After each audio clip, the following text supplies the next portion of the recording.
Y empezamos, si Dios quiere, el tiempo nos impide, la autoridad competente lo permite. Bueno, el último día estuvimos viendo las propiedades coligativas y empezamos por ver la modificación de la temperatura de fusión y ebullición de un disolvente cuando se disuelve un disoluto. Y decíamos que eran directamente proporcionales, las dos, a la concentración molal, a la molalidad.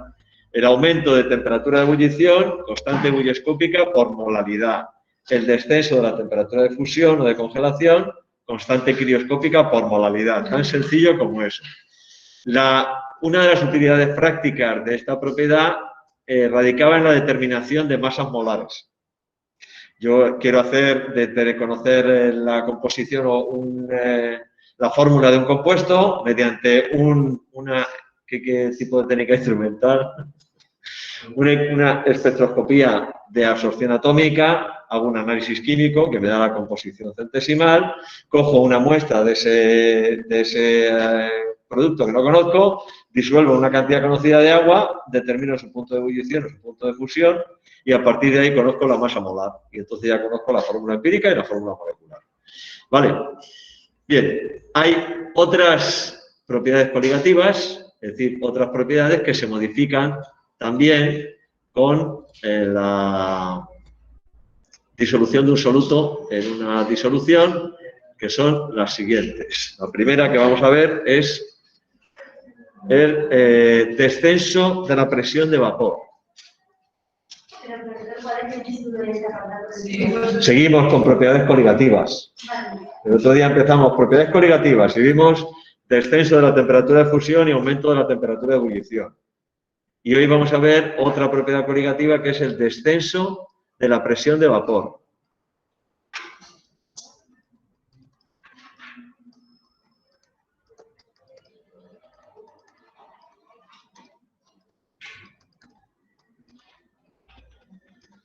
Descenso de la presión de vapor. ¿Sabe alguien qué es eso de la presión de vapor? Pues entonces tenemos que empezar por ahí. tenemos que empezar por ahí, evidentemente, porque si no, no nos vamos a entender. Presión de vapor. Imaginaos que yo tengo un recipiente cerrado, ¿vale?, en el que introduzco una cierta cantidad de un líquido volátil.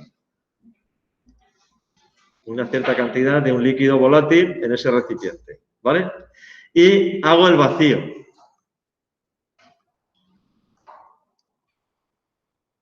Es decir, extraigo todo el aire que hay en ese recipiente.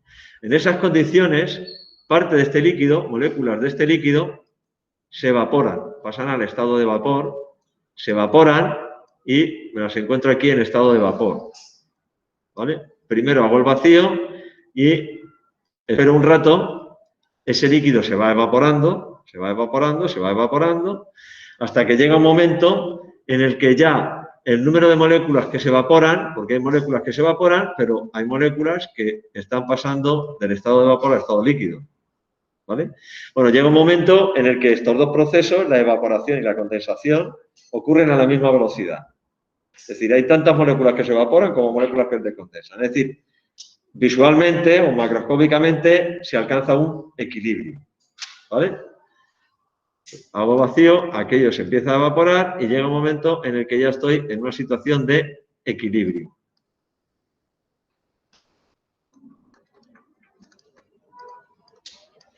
En el que tengo el líquido aquí, moléculas de líquido, y tengo moléculas de ese líquido que están en estado de vapor.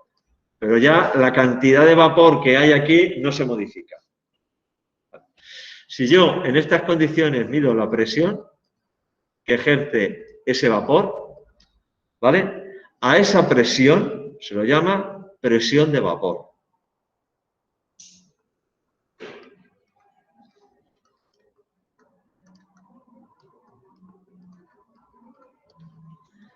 ¿Vale? Repito, cojo un recipiente vacío, completamente vacío, extraigo todo el aire, o lo extraigo antes o después, me da igual, introduzco un líquido volátil, agua, alcohol, lo que sea, ¿no? Lo dejo en esas condiciones, el líquido, las moléculas del líquido empiezan a evaporarse, ¿vale? Llega un momento en que tantas moléculas se evaporan como moléculas que se condensan. O sea, se evapora, se condensa, se evapora, se condensa. Entonces, se establece un equilibrio macroscópico. Visualmente, aparentemente, ahí no pasa nada, ya no cambia nada. Entonces, a la presión que ejerce ese vapor del líquido en esas condiciones, es decir, a esa temperatura, aquí tengo una temperatura dada, bueno, pues a esa presión se la llama presión de vapor de ese líquido. ¿Vale? Por ejemplo, a 100 grados centígrados, la presión de vapor del agua es una atmósfera. Por eso, la temperatura de ebullición del agua es 100 grados centígrados. ¿Vale? Si yo cojo un recipiente con agua y lo coloco en un recipiente, en una olla, en un sitio cerrado, extraigo todo el aire, hago el vacío, dejo, se va evaporando, se va evaporando, se va evaporando, llega un momento en el que ya la presión veo que va subiendo, que va subiendo, que va subiendo, y ya llega un momento que ya no se modifica más. Bueno, pues a esa presión, a esa temperatura, porque claro, esto está, por ejemplo, si dejo a temperatura ambiente, pues estará a 25 grados, más o menos. El manómetro me va a marcar una presión. Bueno, pues esa presión es la presión de vapor del agua a esa temperatura. ¿Vale? Bien, ¿qué ocurre cuando yo cojo, por ejemplo, en este mismo líquido que hay aquí, yo disuelvo una cierta cantidad de soluto? Pues podríamos representarlo más o menos, lo podríamos representar de esta manera. Yo tengo el recipiente, ¿vale? Y si yo solo tengo disolvente, ahí tengo el líquido y tengo moléculas de disolvente, ¿vale? Estas son moléculas de disolvente que están en la superficie del líquido y que algunas se están evaporando, ¿vale? Algunas se están evaporando, pero otras moléculas de disolvente que están en estado de vapor se están condensando. Ahí está en equilibrio, ¿no? Vale. Si yo aquí disuelvo una cierta cantidad de soluto, ¿qué es lo que ocurre? Que alguna de estas moléculas, en vez de ser de disolvente, ahora va a ser de soluto. Porque he disuelto cierto soluto. Estas moléculas, estas son el disolvente. Y estas moléculas, representadas así en rojo, son el soluto. Claro, si yo tengo aquí moléculas de soluto, pues ahora resulta que la superficie por la cual se puede evaporar el disolvente es menor. Y entonces la presión de vapor de la disolución disminuye. Porque tengo menos sitio por el que se escape el disolvente. Porque está ocupado por moléculas de soluto. Entonces se escapa menos. A ver, vosotros habéis probado hacer este experimento en casa. Mira, lo vais a hacer. Cogéis una botella de Coca-Cola o de lo que sea, abierta, ¿vale? Que ya hayáis abierto, que ya esté, por ejemplo, a la mitad. Y la vais a dejar en la nevera así, de pie. Una la vais a dejar así, de pie y llena de Coca-Cola o lo que sea, hasta aquí. Otra con el mismo nivel de Coca-Cola, pero la vais a dejar tumbada en el frigorífico. Con lo cual la Coca-Cola va a estar así, ¿verdad? Y al día siguiente comprobad cuál de las dos tiene más gas. Veréis que esta, la que está de pie, tiene mucho más gas que esta. ¿Por qué? Aquí hay menos superficie por la que se pueda escapar ese gas. Aquí hay mucha más superficie por la que se puede escapar ese gas. Por lo cual, al final, fijaos que el volumen, si la botella está cerrada, el volumen que va a haber aquí y aquí es el mismo. ¿Vale? Bueno, pues aquí ocurre algo parecido. La superficie por la que se puede escapar la molécula de disolvente es menor si yo tengo aquí un soluto.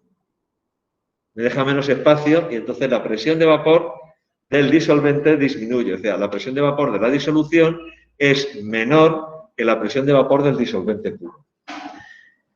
Y esta disminución de la presión de vapor es proporcional a la fracción molar.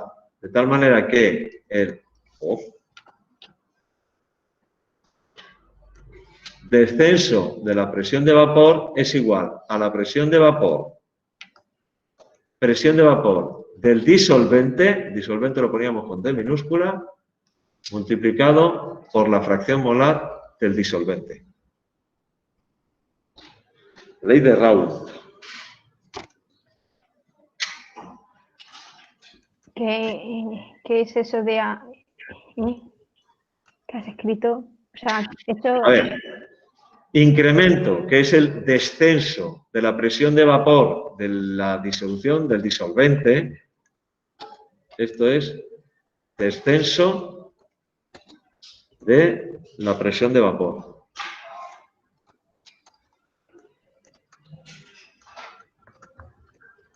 Es igual a la propia presión de vapor del disolvente, vamos a ponerlo ahí, a la propia presión de vapor del disolvente, multiplicada por su fracción molar.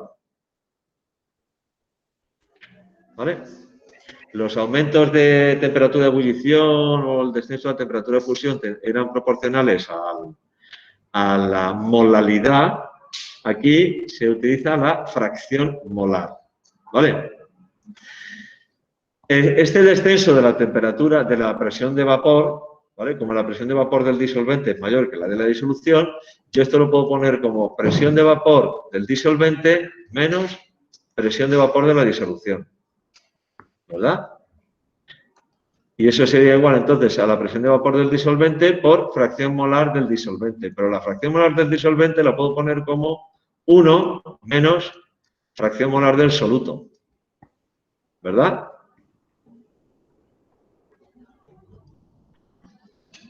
Porque la suma de las fracciones molares tiene que ser 1.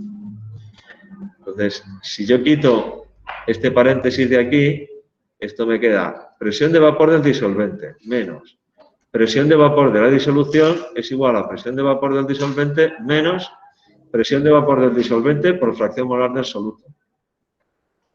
Y aquí, este se me va con este, y al final lo que tengo es otra manera en la que tengo directamente la presión de vapor de la disolución es igual a la presión de vapor del disolvente puro multiplicada por la fracción molar del soluto. Lo puedo utilizar de las dos maneras. Esta, que es la forma original de la ley de Raoult, o puedo utilizar esta. Cualquiera de las dos. ¿Vale? Como la fracción molar del disolvente o la fracción molar del soluto son cantidades adimensionales, este aumento o este descenso, el descenso de la presión de vapor, estará en las mismas unidades que las unidades en las que yo pongo la presión de vapor del disolvente. Y la presión de vapor de la disolución estará en las mismas unidades en las que esté la presión de vapor del disolvente. Es decir, no necesito cambiar las unidades. Si me lo dan en milímetros de mercurio, pues doy el resultado en milímetros de mercurio. Si me lo dan en atmósfera, pues lo doy en atmósfera. Que lo quiero cambiar, lo cambio, pero realmente no me hace falta. ¿Vale? Vamos a ver un ejemplo. Que ya lo tengo aquí preparado. Tiempo. Dice así, calcula la disminución de presión de vapor, la disminución del punto de congelación. Vamos a hacerlo un poquito más. Así.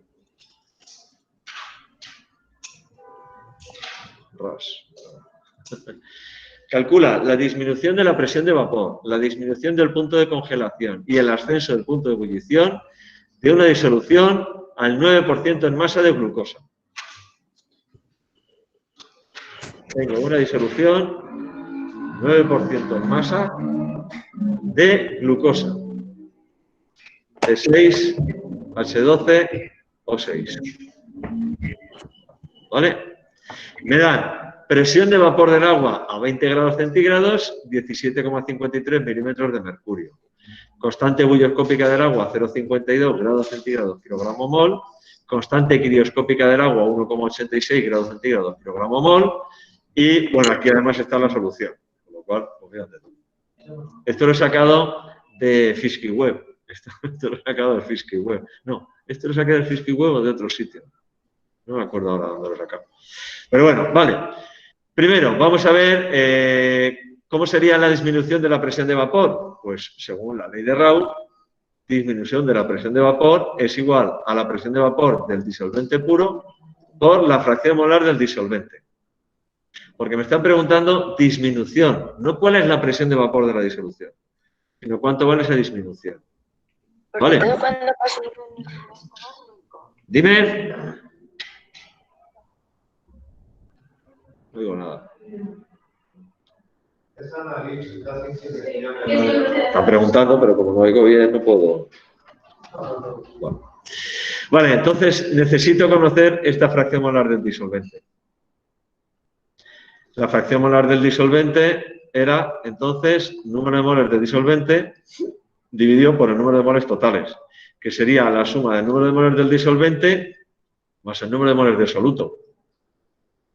Como tengo una disolución al 9% en masa, eso significa que por cada 100 gramos de disolución tendré 9 gramos de glucosa, C6, H12 o 6, y el resto, que son 91 gramos, serán de agua.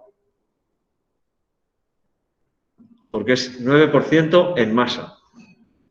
Significa que de cada 100 gramos, 9 son de soluto, el resto, 91, son de agua. ¿Cuál es la masa molar de la glucosa? La masa molar de la glucosa, C6, H12 o 6. No están aquí los datos de masas atómicas, están al final de la hoja. Bueno, yo los daría, evidentemente. La masa atómica del carbono es 12. La masa atómica del carbono, lo voy a poner aquí. Carbono, 12. Hidrógeno, 1. Oxígeno, 16. Bueno, si lo hacéis, os sale 180. 180 gramos por mol. Y la masa molar del agua es 18 gramos por mol. Entonces, esto serían 9 dividido por 180. Creo que tengo calculadora por aquí. 9 dividido por 180 es 0,05 moles. Dime. No te oigo. Que están diciendo que a Lucas no dejan entrar al... ¿A quién no le dejan entrar?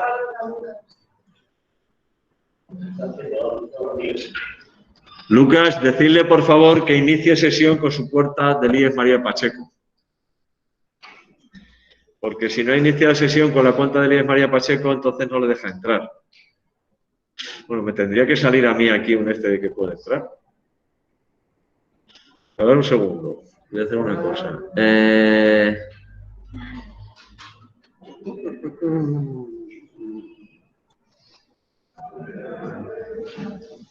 Vale.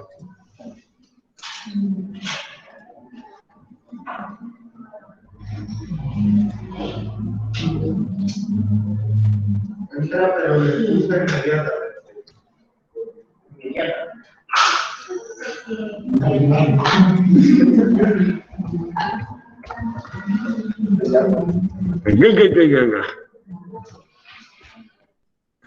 Que le echa inmediatamente. ¿Qué estás haciendo? ¿Qué estás haciendo? A ver, le he mandado ahora mismo el enlace por correo electrónico. A ver si de esta manera no le echa. Vosotros deberíais seguir viendo esto los demás. Bueno.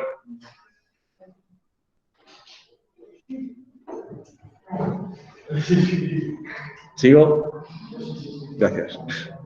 Bien.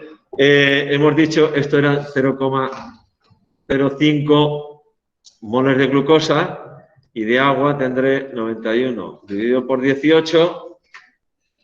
91 dividido por 18, como también hemos múltiplo de 9, pues va a salir 5,06. 5,06 moles de agua. Entonces, ¿cuál es la fracción molar del soluto? Bueno, del disolvente. Pues ya la calculo. Entonces, la fracción molar del disolvente sería el número de moles de disolvente. Cuidado. 5,06 dividido por número de moles totales. 5,06 más 0,05. 5,06 dividido por 5,06, 5,11. Vale. Sale 0,99.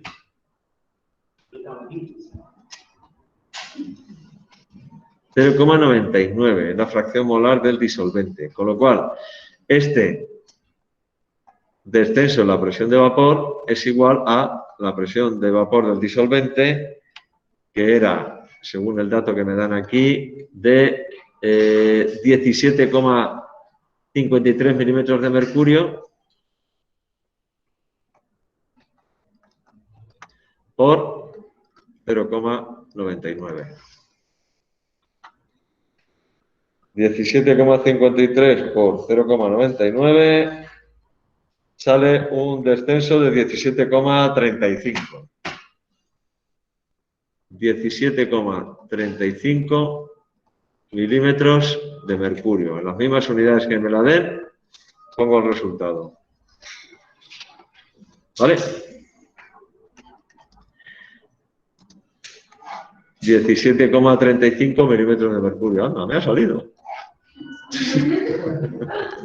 Vale, ¿cuál sería la fracción? ¿Cuál sería la presión de vapor de esta disolución? La presión de vapor de la disolución, sería la presión de vapor del disolvente menos 17,35. La presión de vapor del disolvente es 17,53. Entonces sería 17,53 menos 17,35, 0,18. 0,18 milímetros de mercurio. Fijaos qué diferencia bestial, ¿eh? Lo que ha bajado la presión de vapor. Una burrada. Una burrada. ¿Vale? Tiene que ver con el hecho de que, bueno, con la masa molar del soluto, etcétera, etcétera. ¿Vale? ¿Cuál es la presión, la fracción molar del soluto? La fracción molar del soluto aquí es 0,05 dividido por 5,06 más 0,05, que es 0,01, porque tiene que sumar 1. Entonces, ¿cuál es la presión de vapor de la disolución? La presión de vapor del disolvente por la fracción molar del soluto. 17,53 por 0,01, que sale 0,1753, que si redondeáis es 0,18 milímetros de mercurio. Fijaos cómo sale exactamente lo mismo que aquí. Lo que ocurre es que, de acuerdo con lo que preguntan en el enunciado, yo lo que tengo que calcular no es esto, sino esto. Es decir, la disminución. No me preguntan la presión de vapor de la disolución, sino cuánto ha disminuido esa presión de vapor. Entonces, yo lo que tengo que calcular es esto, no esto. Esto sí me preguntaran la presión de vapor de la disolución. ¿Vale? Luego, en este mismo ejercicio, pregunta también la disminución de la temperatura de fusión y el aumento de la temperatura de ebullición. Para eso necesito calcular la molalidad. El número de moles de soluto partido por la masa del disolvente en kilogramos. Y esto lo puedo hacer teniendo en cuenta estos datos que ya he cogido aquí. 0,05 moles de soluto en 91 gramos de agua. Entonces, esa molalidad sería 0,05, 91 gramos en kilogramos son 0,091. Con lo cual, esa molalidad es 0,05 dividido por 0,091. Vale, error. 0,05. Sale 0,55. 0,549. 0,55 mol por kilogramo. ¿Cuánto vale entonces el descenso de la temperatura de congelación? Constante crioscópica por molalidad. Y esa constante era 0,52 una y 1,86 la otra. Profesor, Pero, dime. en la masa, o sea, en la molalidad, ¿de dónde sale el 0,091? Lo de la masa Fíjate de que 20 como es un 9% en masa, hay 9 gramos de glucosa en 91 gramos de agua. Entonces tengo 0,05 moles de glucosa en 91 gramos de agua. Y esos 91 gramos son 0,091. Y esto Vale. cuando era que ya se me ha olvidado. 0,52, 0,86. ¿Qué es eso? 0,52 por 0,55. 0,52 por 0,55. El descenso de la temperatura de congelación es de 0,286 grados centígrados o Kelvin, ¿vale? Si lo ponéis en Kelvin, también es correcto. Lo que pasa es que como aquí, fijaos en qué unidades me han dado las constantes, me las han dado en grados centígrados kilogramos mol. Lo pongo en grados centígrados. Es lo mismo, en este caso me da igual porque como es un descenso o un aumento de temperatura, es exactamente lo mismo. Vale, y el aumento de la temperatura de ebullición sería la constante ebullioscópica por molalidad. 1,86 por 0,55.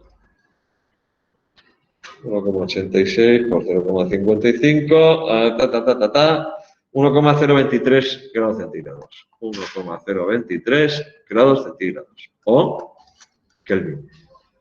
¿Vale? Que coincide, supongo, 1,023, 0,286. Lo que sale ahí. ¿Vale? Bien. Volvemos aquí. Hemos hablado de esto, hemos hablado de la presión de vapor, no tiene mucha dificultad. Y vamos a ver la última de las propiedades coligativas, que vamos a ver, que es la presión osmótica.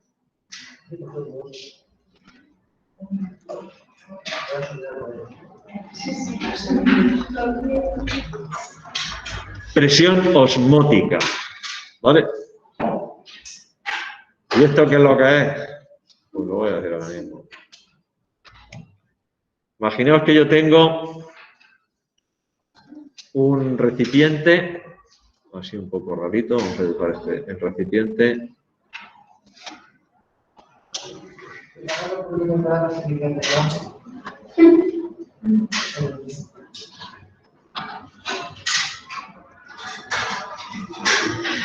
Y en este recipiente voy a poner aquí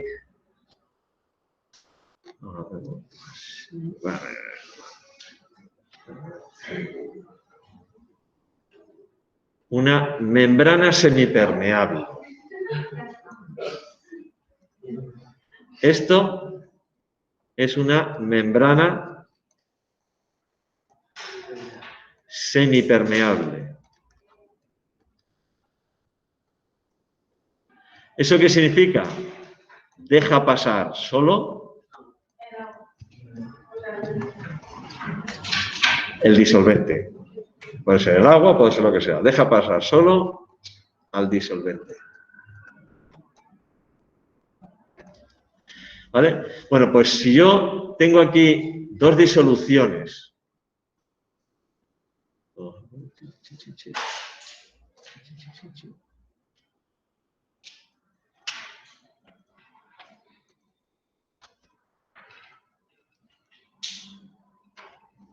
Vale, si yo tengo aquí dos disoluciones. Profesor, un momento. ¿Esto que estás haciendo ahora es dentro de las propiedades coligativas? Sí, es la tercera. Hemos visto los crioscopía y ebullioscopía, modificaciones de la temperatura, fusión y ebullición. La primera. Hemos visto descenso de la presión de vapor, la segunda. Y la tercera que vamos a ver y última es la presión osmótica. ¿Qué es eso que pone arriba? Altura, eso es una H, de altura. A ver, si yo coloco aquí dos disoluciones y aquí tengo una concentración 1 y aquí tengo una concentración 2 y la concentración 1 es mayor que la concentración 2, resulta que por esta membrana, que solo puede pasar el disolvente, no puede pasar el soluto, resulta que empieza a pasar disolvente de acá para allá. De donde menos concentración hay hacia donde más concentración hay, porque intenta que se iguale la concentración. Y esto lo que ocurre es que genera un gradiente de presión que hace que la presión aquí sea mayor que aquí, por eso hay esta diferencia de altura. esta disolución llega hasta esa altura, esta disolución solo llega hasta esta altura. ¿Vale? Por ese paso del disolvente que intenta igualar las concentraciones en ambos lados. ¿Vale? Bueno, pues a esa presión se le llama presión osmótica. ¿Vale? Una manera de verlo, había quien lo decía, se representa con la letra pi, presión osmótica. Presión osmótica se representa con la letra pi, la presión osmótica. Hay quien dice, bueno, una manera de visualizar esta presión osmótica es pensar que un soluto, cuando se disuelve, de alguna manera en la disolución, las moléculas de soluto, las partículas de soluto, se comportan como las partículas de un gas en un recipiente. Se pueden mover, se pueden estar, no sé cuántos. Entonces dicen, pues, si idealizamos el comportamiento del soluto, como si fuese un gas, lo que tengo es que pi por V es igual a número de moles de soluto por R y por T. Fijaos que es como la ecuación de los gases ideales, pero en vez de presión es presión osmótica. Si yo paso este volumen que tengo aquí, lo paso aquí dividiendo, tengo que la presión osmótica es igual al número de moles de soluto partido por el volumen de la disolución multiplicado por R y por T. ¿Y esto qué es? Densidad. Molaridad. Eso es la molaridad, no es masa, es número de moles de soluto. Eso es la molaridad. Luego eso sería M por R y por T. ¿Vale? Es decir, la presión osmótica de una disolución es proporcional a la concentración molar. No molar, molar. ¿Vale? En este caso, moles por litro. Sabéis, por ejemplo, que los náufragos, cuando alguien se cae de un barco y tal, muere deshidratado. ¿Por qué? Porque está rodeado de agua de mar con una concentración de sal tremenda y el agua, la piel, nuestra piel es una membrana semipermeable. Por eso cuando vuelves de la playa vuelves con sed. Perdona, no te oigo. Que cuando sales de la playa sales con sed. Sí, efectivamente, porque te deshidrata. El agua de mar te deshidrata. Estás en contacto con agua con una concentración de sal mucho mayor que la concentración de electrolitos propia del cuerpo y entonces el agua tiende a la situación ideal, el equilibrio se alcanzaría cuando consiguiéramos equilibrar, igualar la concentración de sal en el interior y fuera del cuerpo.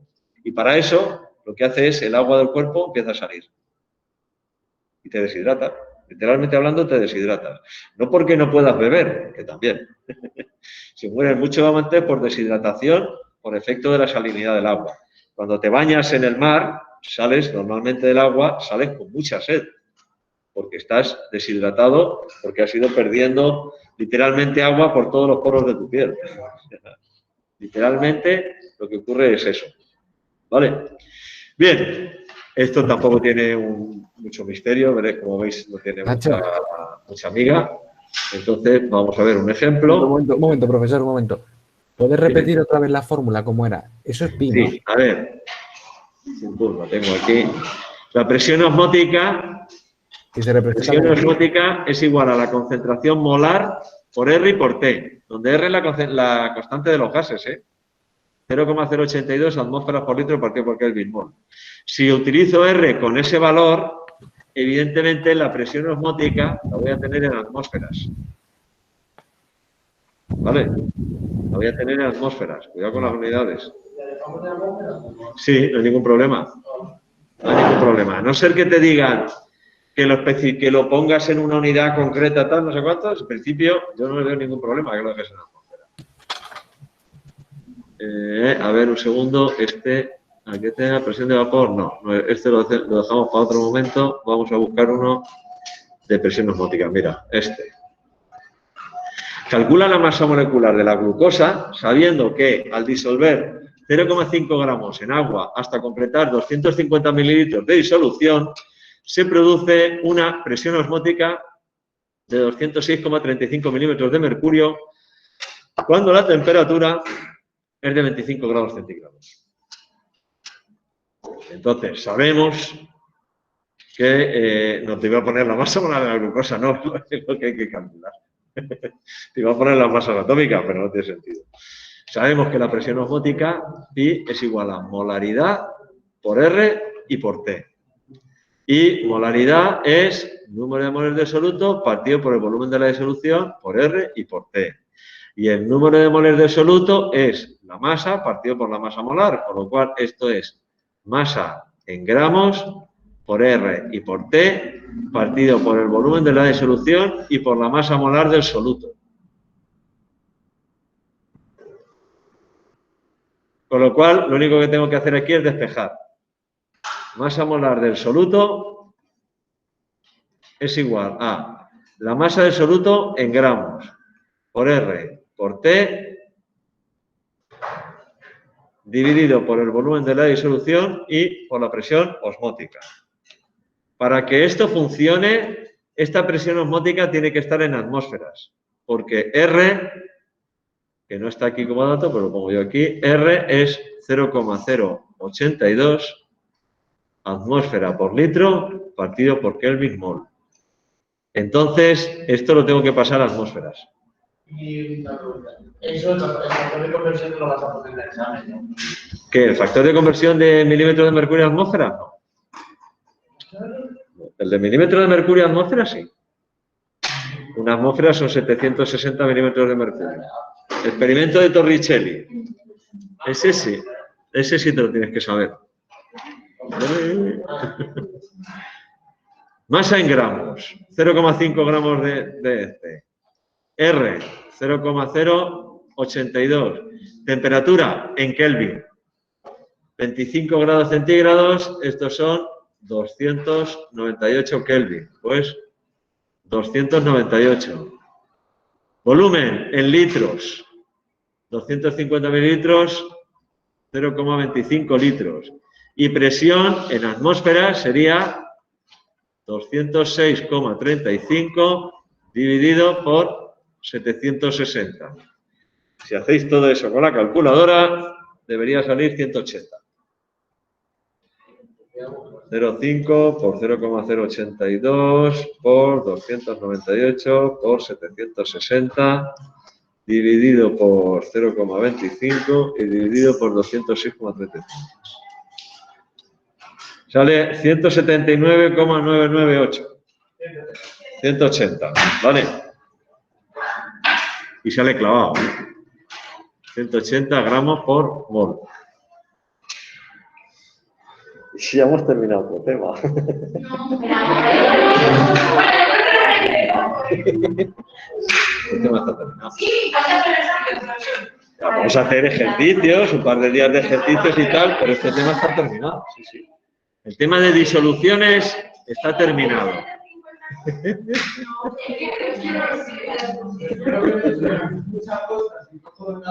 Bueno, no, vamos a ver, no, haremos ejercicios más. Vas demasiado deprisa, profesor, ¿eh? Bueno, no, realmente me queda, porque no lo vamos a poder hacer en el laboratorio por las circunstancias que hay ahora mismo. No podemos, o sea, no podemos.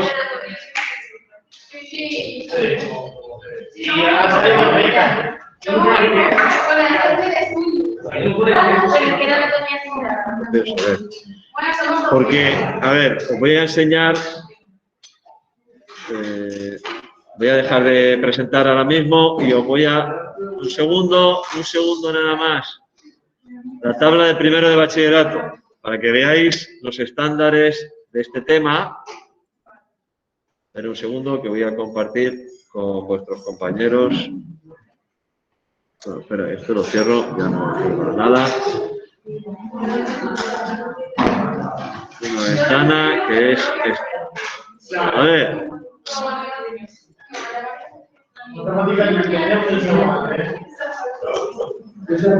Esto ya está empezando a hacer cosas. Bueno, fijaos en la tabla de estándares. 1.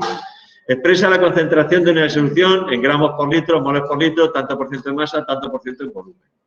Describe el procedimiento de preparación y elaboración de disoluciones de una concentración determinada y realiza los cálculos necesarios tanto para el caso de soludos en estado sólido como de disoluciones de concentración conocida.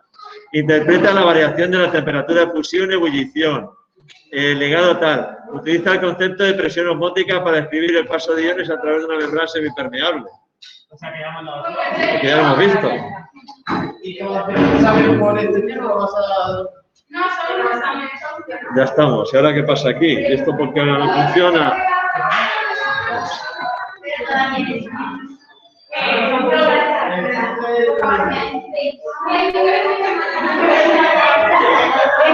Bueno, señores.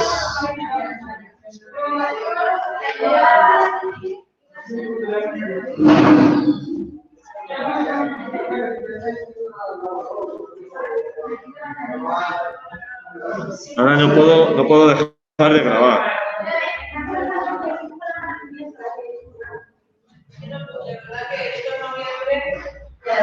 Bueno.